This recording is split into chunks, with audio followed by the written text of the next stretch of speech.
All right, well, welcome everybody. This is House Histories, How to Research the Evolution of Your House with May Williams and Andrew Cushing. My name's Beverly Thomas. I'm the program director at the New Hampshire Preservation Alliance. It's great to have you all join us for the first of our July virtual sessions presented by the New Hampshire Preservation Alliance. We're the statewide membership-based historic preservation organization. This program is a part of our ongoing and expanding work to help provide information to people like you interested in historic buildings and those who are caring for old homes, barns, and community landmarks. Thanks to those of you who are members, and I see a lot of member faces out there. We greatly appreciate your support. And to those who are not, we hope you'll consider joining the Alliance. Our membership dollars help us save more 7 to Save properties, which is our endangered properties program. Advocate for preservation at the state and local level, and expand the preservation toolbox so we can encourage more preservation investment. During these unprecedented times with COVID, the Alliance staff is primarily working from home. Occasionally we go into the office, but we haven't wavered in our strong commitment to supporting and promoting preservation efforts across New Hampshire. Today's presentation will be in a PowerPoint format. Time permitting, we'll have a question and answer period at the end of the presentation. If you have a specific question on a specific slide, feel free to use your chat button at the bottom of your screen, and I will try to facilitate those questions. But since we have so many people joining, I think it's best to hold off till the end if you can. And to keep the background noise down, I see a lot of you have already muted yourselves, and that's probably a good thing to do so we don't have dogs barking and cats meowing and things like that. May. That might happen here, but I'm hoping no. All right, so at this time, I'll introduce our speakers. Andrew Cushing. Andrew currently serves as a director at the Bureau of Historic Sites for New Hampshire State Parks.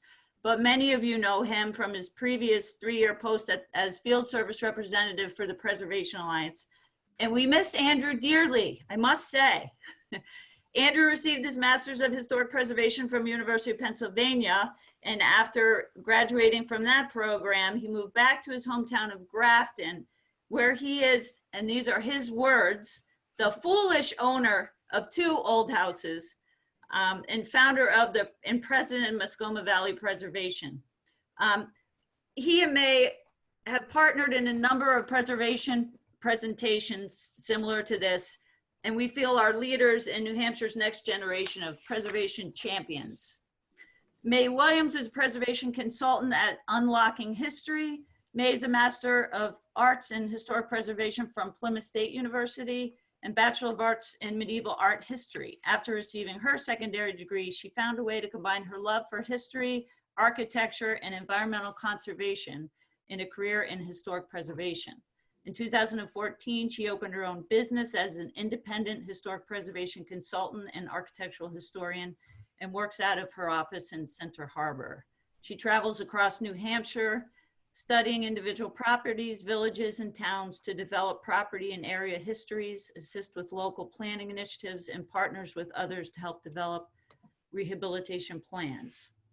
So at this point, I'll turn it over to May and Andrew. May's going to share her screen for the PowerPoint. And again, if you have a specific question, feel free to use your chat button at the bottom of your screen. Okay, thank you, May and Andrew. Well, thank you to the Preservation Alliance for having us. I think Andrew and I have decided we're going to kind of go through some different ways that you can research the history of your house with the realization that people are going to have different levels of familiarity with this. So we were going to just go through some different types of resources that are out there, and then have some specific project examples of things that we have worked on and how we applied those types of research. So when you're starting researching a building, it's sometimes really difficult to figure out where to start. And there are a lot of different kinds of repositories of information. On the local level, your local library, your local historical society, and your town offices are often really good places to start. Also on a more statewide level, great repositories are the New Hampshire Division of Historical Resources, the New Hampshire State Library, the New Hampshire State Historical Society, and the New Hampshire Division of Records Management and Archives. There's also a lot of information available online, and particularly with our current situation, that's really, really helpful to get you started and to kind of delve into things. So these are some general books that are really good about researching the history of a specific property or just general architectural trends and historic trends in the state of New Hampshire. Andrew actually pulled this group of books together and did the slide originally, and interestingly, most of these books are right next to my monitor on my desk all the time, so the things I always go back to as well. And at the end of this tomorrow, I believe, we have a handout that's going to get sent around, so we should have some of this information on there for you too. So when I'm doing research all over the state, I usually start with local records. You know, go down to the town hall or look up tax information online. It's usually a really good place to start. If you have a house built in the 20th century, a lot of times the records are pretty good there. If you have an older home, a lot of the things about, you know, when the building was constructed and those kinds of things are the estimates of an appraiser. So it's not necessarily someone trained in architectural history, so kind of take them with a grain of salt, but then again, it's a great place to start. They're also really useful because, you know, it'll give you information on the current owner, but then also a lot of times you can easily access like the past 3 or 4 owners and get references to the past deeds, so you can start to kind of trace things backwards. And depending on the town, some of the information is available online and really searchable. Sometimes you can't really find anything online and you have to go to the town hall. Another one of my favorite ways to start doing research is by looking at historic maps. I'm kind of a map nut, so this might just be my way of getting into it. But usually, you know, historic maps can tell you a lot about different ownership history, but then also the history of the development of the area in general. A lot of the earliest maps in New Hampshire are available online through the Dartmouth College digital collections, such as the 1784 Samuel Holland map shown here. Another great mapping resource are the circa 1860 county maps. These were county wall maps that were done in each county in New Hampshire. And they're what's called cadastral maps. So they show little squares for different buildings and the names of a lot of the people, not necessarily the owners, but the people that were living there at the time that the map was commissioned. The county wall maps are mostly available through the Library of Congress website, but some counties, such as Grafton, aren't available online. So sometimes you'll look out and there's one hanging in your town hall, or there's one in the Historical Society that you can look at, and there are also CD-ROMs supposedly of all of them at the State Library.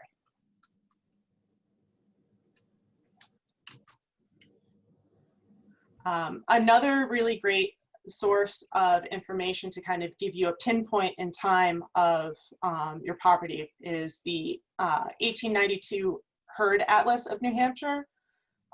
This atlas has every town in the state and territory, and then also has like blown up maps of a lot of the larger villages. And again, like with the 1860 wall maps, they have the name of the person living in the building at the time. And these are all, sorry, go ahead. I was going to say what's really nice about the 1892 herd maps is that because the census records are missing for 1890, this is really kind of the only, it replaces the census really and pinpointing who was living in your property at that year. Yeah, that's a good point. And these are all available through the David Rumsey map collection. I believe all of them are. And then they're also available through UNH and a couple other sources online. They're also probably at your historical society as well. Another great mapping source that I use a lot are fire insurance maps. These are really only helpful if you happen to live in a city or a really industrialized area. But the Sanborn Fire Insurance Company in particular did a lot of really detailed maps between 1880 and like the 1940s, sometimes going every 10 years and updating them of certain areas. So these maps are great because they'll show you the use of your building and the floor plan and materials, and then also things like outbuildings, which you don't get on a lot of other maps. So if you're trying to figure out the date of a shed addition or a porch addition, those kinds of things, looking back at the Sanborn maps can be really, really helpful. Again, a lot of these are on the Dartmouth College website, and then a lot of them are available at local historical societies or the State Historical Society. Another really useful mapping resource are bird's eye view maps. These maps were commissioned during the latter half of the 19th century for a lot of larger towns and cities, more industrialized areas. And they are actually really, really detailed at showing different aspects of the community. And they're pretty accurate from my experience. And do you want to talk about this one, Andrew? Yeah, so I always like to, when I was doing the researching talks around the state, I try to pull examples of the communities I was in. And so this was in Tilton. And you can see in this bird's eye map, which is, I think, 1883, I can't really remember. But the houses are, pretty detailed. It's a pretty good portrayal of what was there. So they're fun, even if you don't live in Tilton or Meredith or Plymouth. They're fun to just explore. Yeah, you can kind of get sucked into exploring them from my experience. But again, a lot of these are available through the Library of Congress. And they're in really, really high resolution, so you can really zoom in and see a lot of detail. Oops.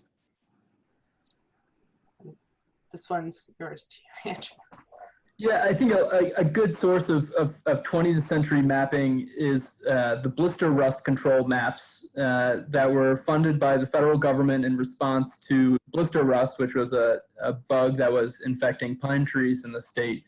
And so it comes at this time, usually pre-World War II, where a lot of fields were growing up. And so there's a lot of detail about stone walls and locations of foundations maybe, and first growth forests and what's becoming no longer pasture. So they're really fascinating. They are only available at the archives in Concord, the state archives. So it's a commitment to go there and search them out. But they can be really useful for pinpointing maybe a portion or a point of your house's history that's not otherwise available. Kind of a broader landscape look at your property. Another type of resource that can be really useful are town and county histories. A lot of these in particular were published around the turn of the 20th century. So we get, again, county histories, these big giant tomes of county histories and town histories as we were kind of trying to figure out our place in history as a state. Fortunately, a lot of the earlier histories from, you know, the before, I don't know, the 1940s or so. A lot of them are out of copyright, so they've been digitized and are available and searchable online. And the searchability can be really useful if you know the name of somebody that was in your house, or you know, have the name of a street or an architect or something like that. Sometimes they can be really useful that way.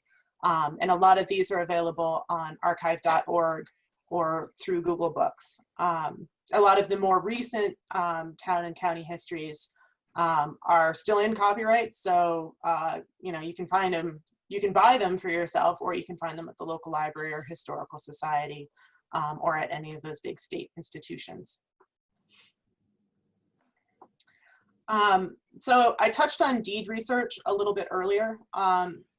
Deed research, as I know in particular some of you are very familiar with, it can be kind of a touch and go thing. Each county has different amounts of information available online and different amounts of information that is searchable.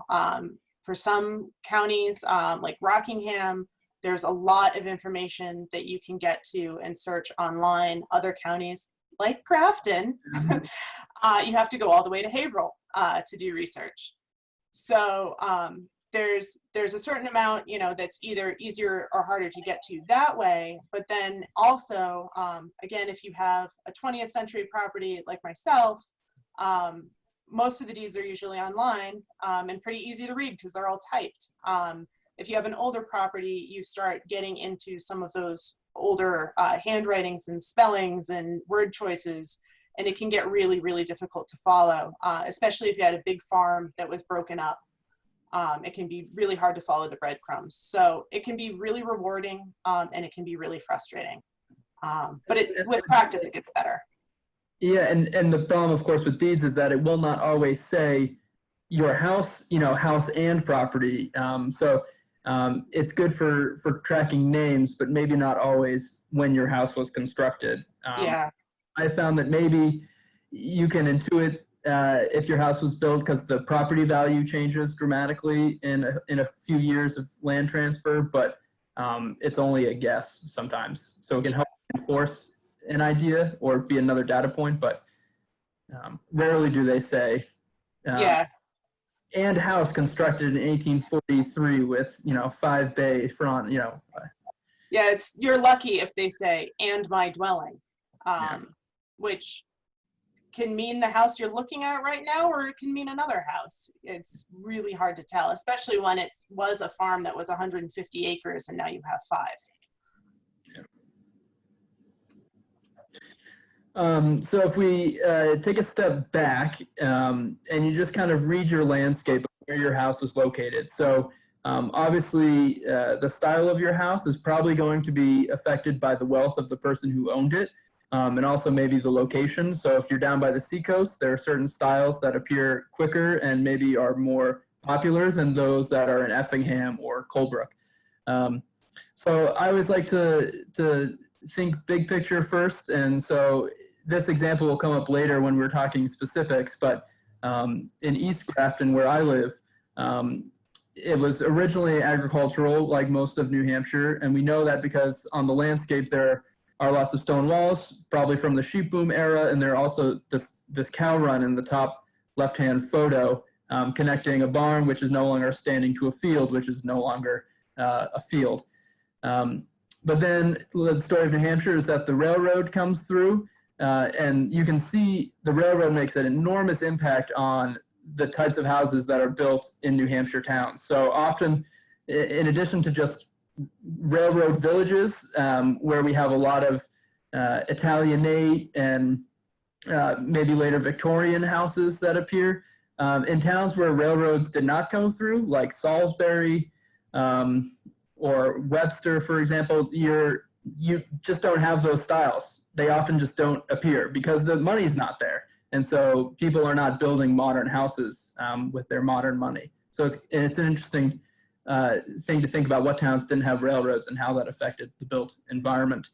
And then interstate, and how did 20th century transportation trends affect your town or your village or your house? Anything technically older than 1970 is potentially historic. And so a lot of historians are now looking at suburban communities and cul-de-sac developments through a historic lens and seeing them for what they are, which is responses to suburban sprawl. Which New Hampshire had a lot of in Rockingham and Hillsborough County especially. So it's just good to know the general history and development patterns of your town, because that can help later on. Architectural style. So we could play what architectural style is this for the remainder of the presentation, but I think Nadine did that in a presentation she gave a couple weeks ago. You know, architectural styles are good for maybe narrowing down a certain date of your house or a range when your house was built in, but it's not always perfect. Houses change over time. We modernize them. We add porches to them. We change roof lines. And certainly more rural and northern and western communities in New Hampshire sometimes build houses that are, you know, in style decades after they're in style on the seacoast. So it's a fun game to play, and it's another data point, but it's certainly probably not going to be, you know, if your house is a federal house, that does not necessarily mean it was built in 1790. There's some wiggle room there. Oh, sorry. And then, so the next couple slides, maybe we'll share them. You can go down into the details of your house. So the top picture here, the top sketch here is of window muntin profiles. So those are the bars that separate your panes of glass on your wood windows. If you still have them, please tell me you do. Generally, the name of the game is that they're fatter and bigger in the Georgian and really the Georgian era. And then as windows become more machine-made, they generally get slimmer and slenderer, if that's a word, more slenderer. And so we have a 2/2 window. Generally, houses had, you know, 9/6 or 12/12 or a large number of panes earlier on. And then as glass became cheaper to manufacture and people liked the idea of having fewer panes to clean, we swapped them out for 2/2s or sometimes 1/1s, sometimes 2/1s. So this is not the first window replacement fad that we've found ourselves in. So generally these 2/2 windows, which appeared really in New Hampshire by 1880s, people were replacing their windows with 2/2s. And so if you look up above in the window muntin profile, those 2/2s are often in the latter two of the muntin profiles. And then doors, these are good. If you don't have Jim Garvin's Building History of Northern New England, he goes into a lot of good detail about how door designs and panels reflect different styles. So you can date your house roughly, maybe on certain doors, with the caveat being that sometimes we replace our doors. Yeah. So or we reuse them. So your parlor door may not be original, but maybe a closet upstairs is an original door. And I'm going to talk about this a little bit more with one of my examples later too. Similarly, you know, we could do a whole session on changes in building technology as a way to help date buildings. You know, if you specifically, Jim's book is really helpful on this. But over time, we develop different ways of splitting stone and different ways of making nails. And sometimes looking at those kinds of features for those details of how the things are manufactured can be really helpful in narrowing down those dates and filling in the data points. Yeah, I think the granite splitting one is especially interesting because there seems, Jim's argument is that there's a pretty firm 1830 line where granite splitting technology changed. And so prior to 1830, if you had a very nice house, which is less likely in rural areas of New Hampshire, you're going to have those larger flat wedge marks. Whereas after 1830, you'll see probably more of the narrower plug marks.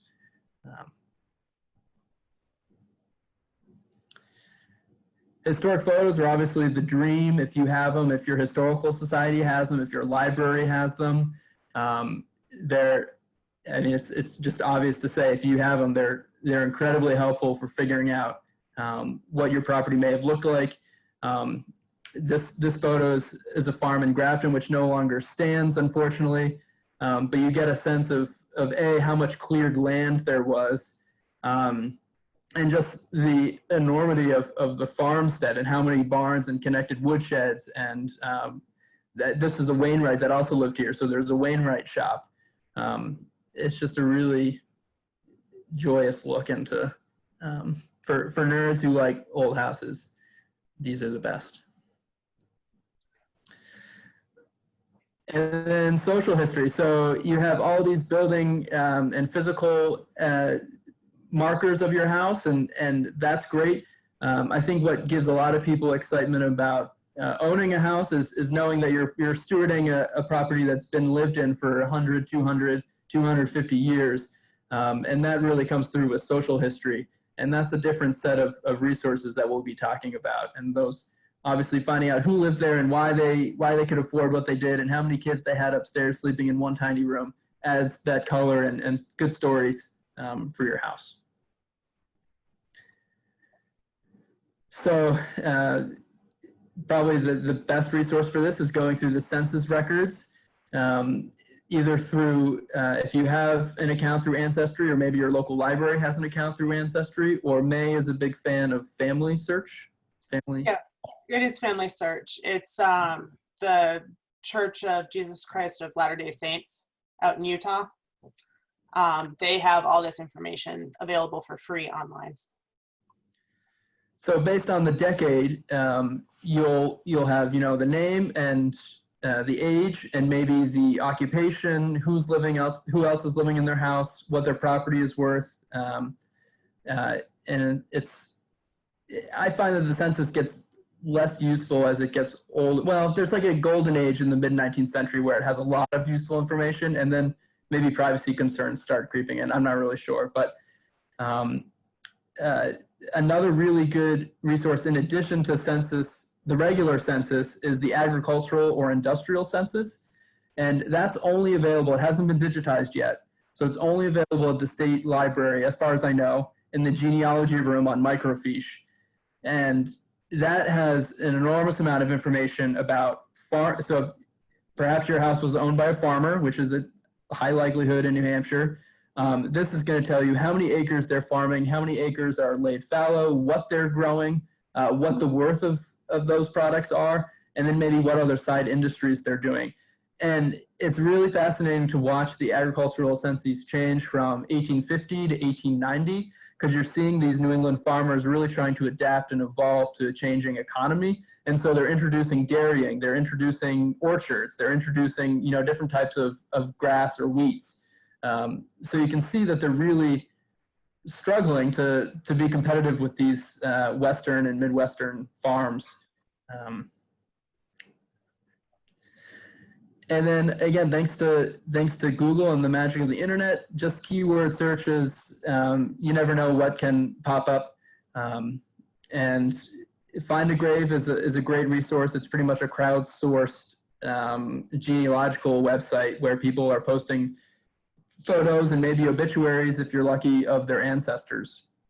And so it's a nice easier way to find information maybe than going through some of the genealogical chapters of old history books.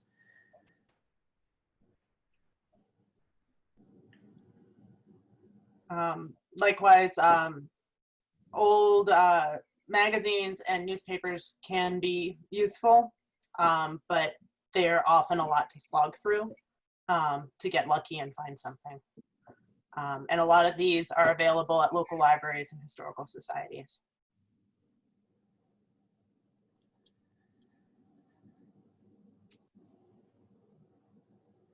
Yeah.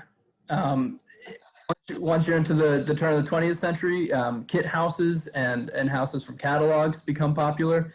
So you can find a lot of digitized information from Sears and Roebuck, but also a lot of the other companies like Aladdin, American Colonial Home Builders. I mean, there are a lot of companies that are putting out kit houses, or just, you know, you could buy a floor plan and have someone build a house off that floor plan. So this particular example is in Lime Center, and you can see that the yellow house and the drawing in the upper left-hand corner are pretty similar. You know, maybe the homeowner had a few ideas of their own and the carpenter obliged, but it's neat to trace those houses back to their original plans. And then city directories. Center Harbor had a city directory, right, May? I don't know if we did. Or Meredith, I thought you said you did because of the cabins on your property. Oh yeah, that was actually it was a Lakes region thing. Okay. But city directories certainly could be useful, maybe if you had a physician that lived in your house, or any type of professional that might be listed in a directory. And then again, just using keyword searches in Google Books or archive.org, you never know what will show up. There was an era where in the late 19th century where New Hampshire was really pushing agriculture and trying to modernize the farming industry. And so they did a lot of profiles on farmers and what they were growing and how they were sustaining themselves. And so I was lucky to find this profile of a farm just around the corner from my place, which had a picture of Peter Kimball, George Kimball himself. So that was a nice jackpot. Right. So I'm gonna try to kind of pick up the pace a little bit, but we wanted to talk about some examples of how we've taken this kind of research and applied it. This 18th century farmhouse is a property I've been working on recently down in Epping, New Hampshire. It was a big old farmhouse that was acquired by the Southeast Land Trust of New Hampshire as part of a land conservation project. And now the Southeast Land Trust is looking to respectfully renovate this building to create 2 apartments out of the one building, one for a tenant farmer and one for a rental property for the Southeast Land Trust. But they were trying to figure out how to do it in a responsible way. So they called me in to help them try to figure out the history and then figure out how to do the development in a more sustainable way and historic preservation friendly way. So before I even got to go out to Epping and look at the house, I went online and did a little bit of map research. And I started pulling up old maps, such as the 1784 map in the upper left, and saw that by that time, this area in Epping was already pretty well settled and well populated. By the 1860 map in the lower left, my place was there and labeled as the J.P. Chase Farm.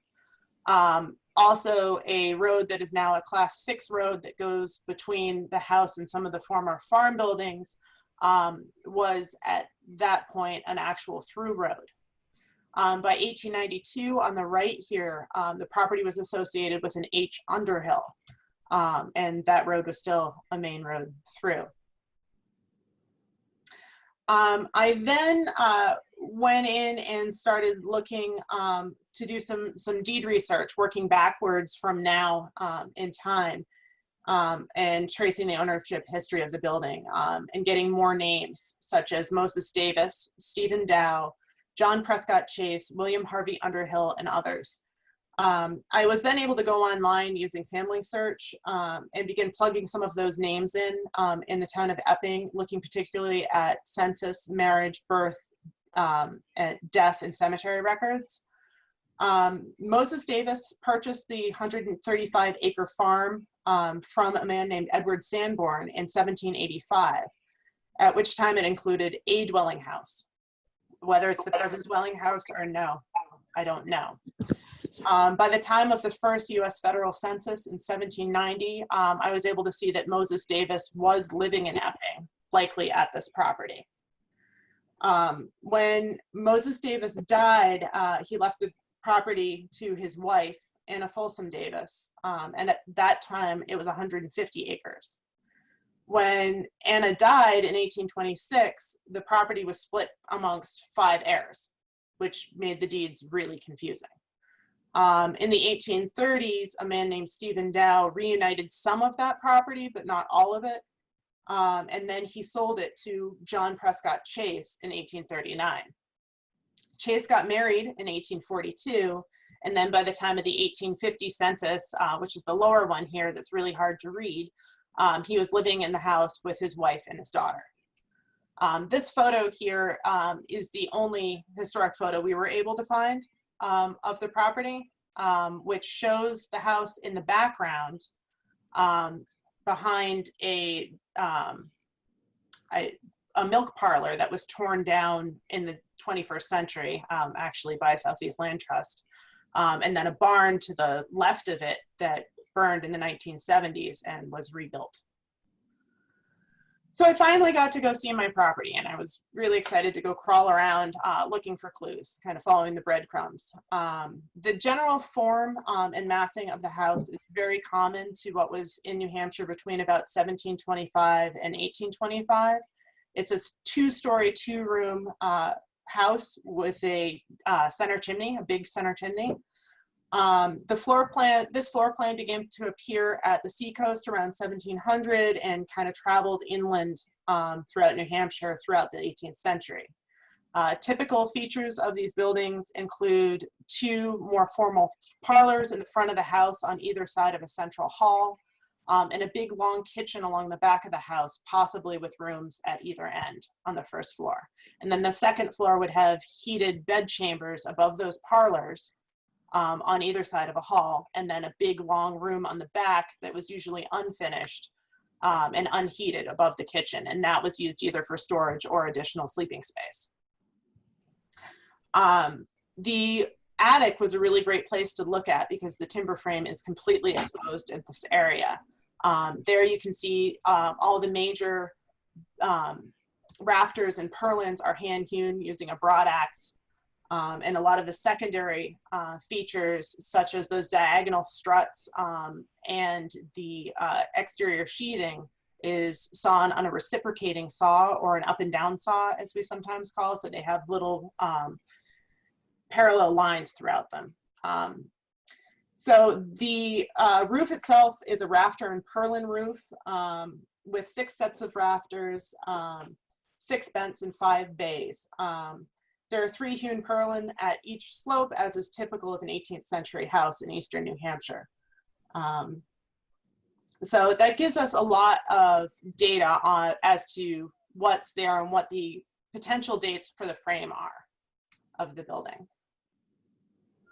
We then crawled through the rest of the house and looked at architectural details, trying to kind of hone in on different periods in the house's history. This photo at the left is a room that was most recently used as a laundry. It's actually a really strange room because it's very, very short.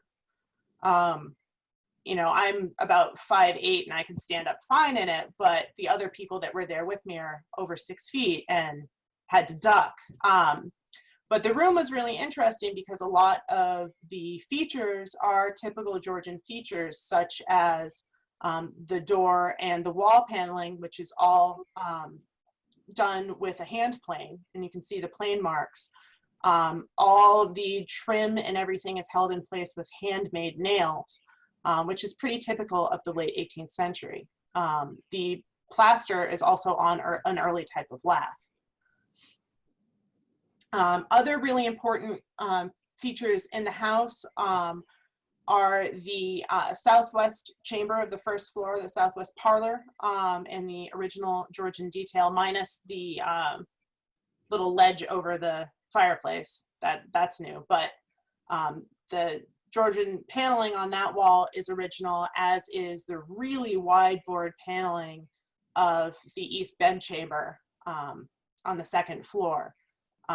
The paneling to the left of and above the fireplace there is original Georgian, whereas that little narrow paneling and shelf was actually installed in the 1990s by one of the last owners of the house. One thing that was really interesting to note too is, as we were talking about doors earlier, that really fancy parlor on the first floor has the original Georgian door, whereas those bed chambers on the second floor have more typical 1840s, 1850s Greek Revival doors, which suggests changes to the house, which there were. This was a really important feature of the house. So as I said earlier, originally this house likely would have had this entry hall as seen in the floor plan in the upper right. You would have walked in and there would have been stairs that went up towards the chimney to a little platform, or turned and went up, turned and went up against the chimney. In the 1840s, we're thinking about 1845 based on the style of the handrail and the building technology used. This really delicate curved stair was installed. It was kind of bringing the house up to modern fashion. And interestingly, John Prescott Chase was married in 1842, which would give a good reason as to why to do an update at about that time. So wanting to explore this a little bit further, we went up into the attic and very, very carefully pried up one of the floorboards directly above the staircase and found cut nails, which were the next type of nails. And they were probably typical mid-19th century, early mid-19th century. Pulled the board up and looked down behind the curved wall, which is what we see in the kind of confusing photo on the right. At the left side of that vertical board is one of the pieces of the back of the curved wall. The right, you can see a little bit of the chimney. But at the center, you can see some original Georgian paneling with the original Georgian paint that no one had seen in 200 years. And then at the center of the photo, you can see the ghosting from where there was a landing. And really interestingly, when we were there, we were just literally taking a camera with the flash and sticking it down through the floorboard. So we couldn't see much, but then when I blew it up in Photoshop on my computer, when I got back to my office, we could see that on that lower part of the wall, in what looks to be gray paint in the photograph, there's an inscription, a big script inscription, which is illegible right now, but we're hoping if, as this building gets renovated, they're going to carefully lift up all the attic floorboards and put in removable insulation. So we're hoping at that time to get enough light down in there to read it. And I'm hoping it says, John Prescott Chase put this stair in 1842 for my new wife. I doubt I'm gonna be that lucky, but it would be really validating. When I was removing paneling from my grandfather's house, it turns out he and his buddies were really drunk doing it, and they had used the adhesive to spell out really terrible words. Well, So, it could be that too. I'll try to do this in 2 minutes. I have missed it though. A rural 19th century house They were talking. in East Grafton. So we know from the front that it looks exactly like a Greek temple. It's a Greek Bible house interpreted by a rural carpenter. We know from historic photos, though, that encircled here is what you can imagine as a 5-bay cape, a pretty low walled 5-bay cape. So there's a house on the site before maybe 1840, when the Greek Revival was built. You can go to the next slide. And then if you go inside in the attic, it's a really substantial hand-hewn timber frame. So either that suggests on the earlier side of Greek Revival when it was becoming popular, or they hired a carpenter or a framer who was used to building timber frames, because that's what he's done his whole life. And so, he built what he knew, and then they, put a modern skin around the outside.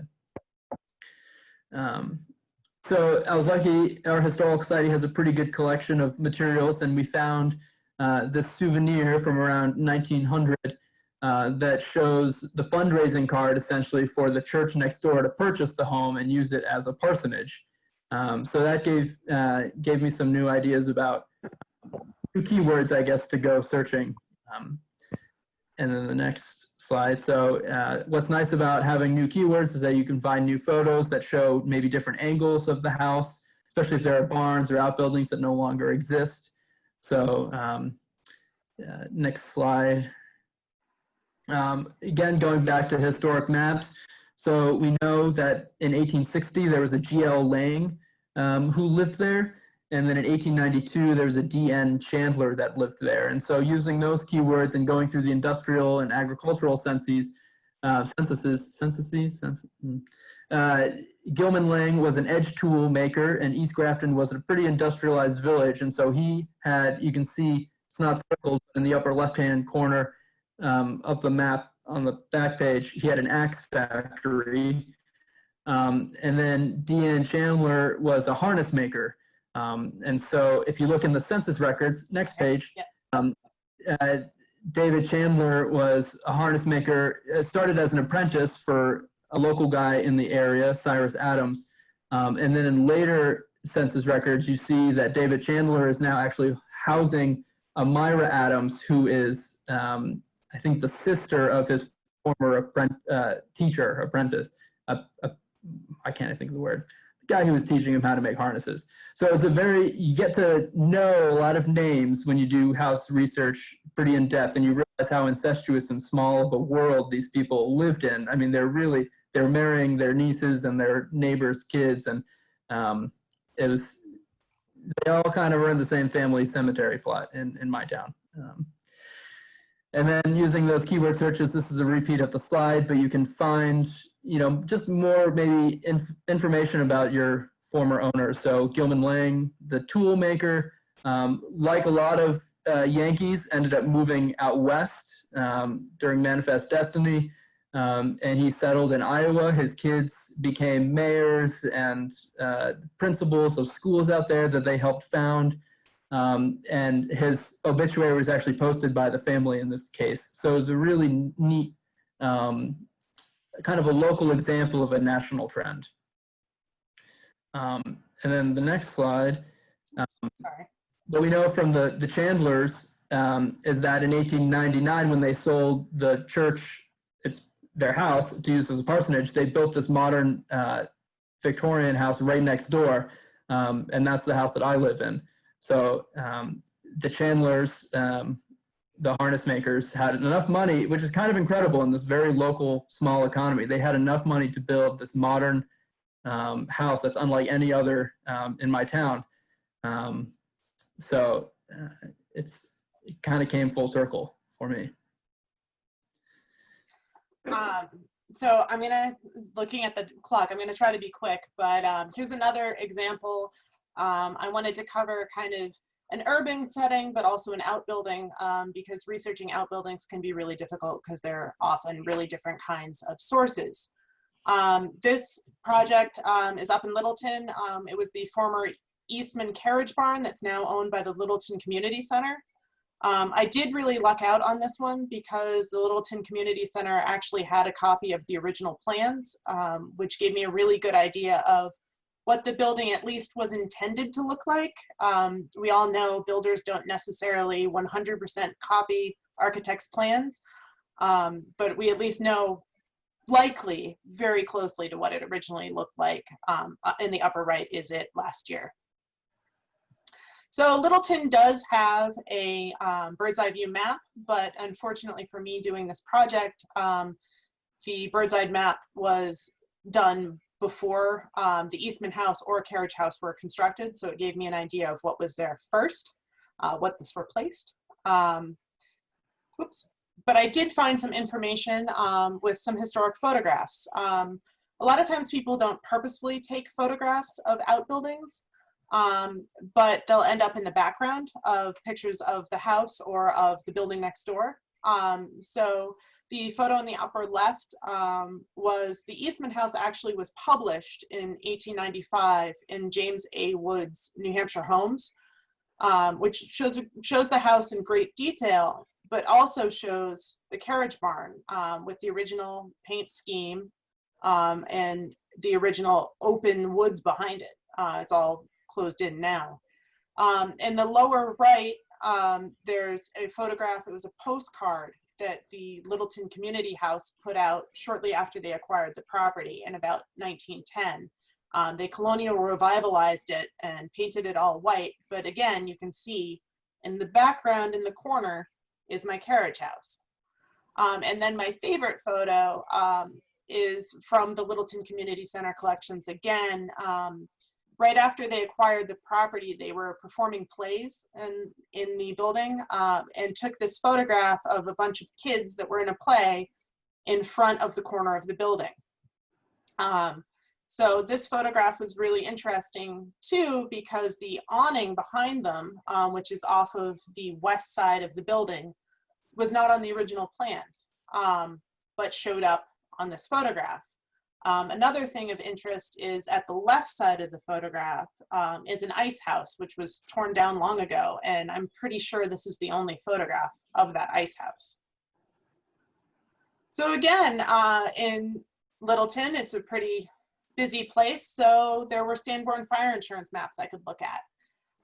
So the map on the upper left was from, I believe it was 1887. And unfortunately, the building got cut off. It was the edge of the map. But you can see that in 1887, there was no awning on the west side of the building, and there's between it and the ice house. But then by the time of the second map, which was in 1921, the awning had been added. So it just gave another little clue about the building. And then finally, I want to talk a little bit about new old houses, because new old houses present their whole new slew of difficulty in researching them, because they're new enough that people aren't interested in writing down the history. This is my own house, which was built in 1940. So it's only 80, which a lot of people don't consider historic. So I've had a lot of trouble researching this, because the house was under construction during the 1940 census, which is the most recent census that was released. So I've had to really rely on oral histories. I went through and researched all the deed history of my house, and actually the property well before my house was built, and found that it was built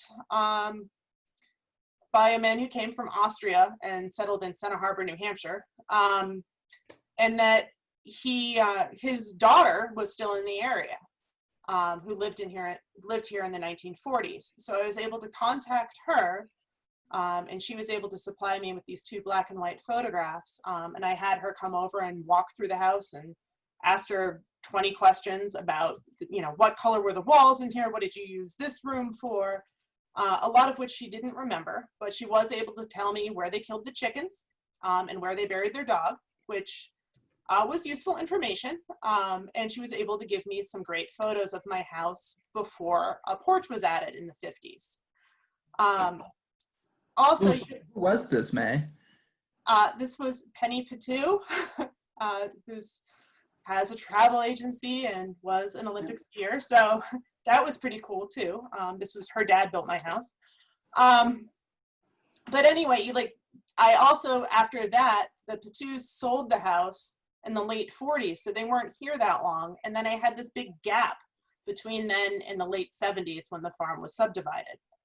And you never know when you're going to find information, because one day I was out on my sun porch, my 1950s sun porch, eating lunch, and this car pulled up in front of my house, and this guy got out and he was saying to his friends, "Yeah, this is the house that my grandparents owned, and I used to summer here in the 70s. So I threw down my sandwich and ran outside and talked to him for an hour about what happened with the history of the house. So you never know, and it's important to just keep your ear to the ground, track down all your neighbors that have lived in the area for a long time, and just write everything down before it gets lost. And to that end, sorry, go ahead. I was gonna say, my house, kind of in that dead zone of 1960s to 1980s when no one thinks it's historic. The guy who lived in my house had a lot of clocks. He was a clock repairer, and he would try to host these parties, and everyone hated going because there were just so many clocks in the house and it was so loud. So they ended up just having a tent party outside, and they called it the Roadkill, the East Christian Roadkill Bash or something like that. And I guess it was a raucous event. So fun stories to know. And I was just going to conclude by saying too, especially, you know, with any old house, as you're doing repairs and renovations, keep an eye out for just little clues throughout the house about the evolution, and write everything down. I have some horrible late 1970s cabinets in my kitchen, and I pulled one of them out and discovered some bright blue linoleum behind them, and was able to go online and find a 1940 Armstrong pattern book and find my linoleum online. So it was just another little piece, and you know, it might not seem that interesting, but if you think of yourself as part Sherlock Holmes, part Indiana Jones, and you're kind of piecing these little bits of information together to make the story. Excellent. Thank you so much, May and Andrew. So much information there. I hope it was inspiring, very inspiring to me. I want to go out and start the research.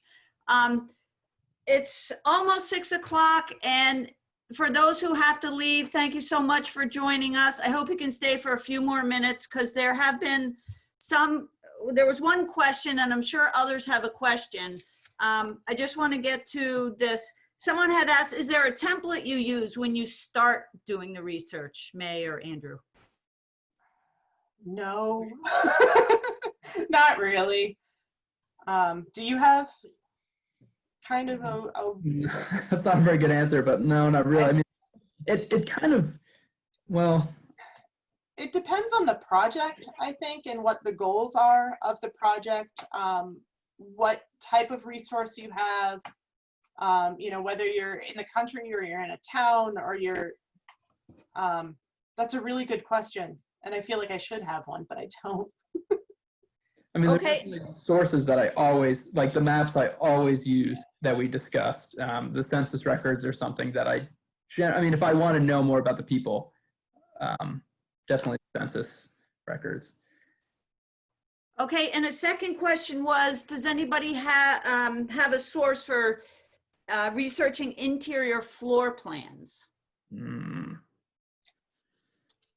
Some of the catalog books, maybe? Yeah, I mean, there's a lot of catalog books that are useful for that. I mean, things like, if you're talking general floor plans, some of the more general architectural history books like Jim's are helpful. Megan, you can chime in if you want and ask follow-up question. Yeah. Okay, so I'm interested in what the original floor plan of my particular house was. I have pictures of the outside. I have historic photos of the outside. That's great, but I'm very curious because the floor plan has obviously changed over time. What it originally, what some of the rooms were originally intended for. We have, I know this house originally had 3 chimneys. Now we're down to 1.5. So I'd kind of like to see where those other chimneys were. Stuff like that. Yeah, it's going to be a lot of physical evidence then on your end, looking in the basement, looking at how the joists and maybe the carrying beams are laid out, looking on the floors to see if there's evidence where maybe some of the floorboards butt ends at weird, Yeah, any patches, that kind of thing. Okay. Yeah.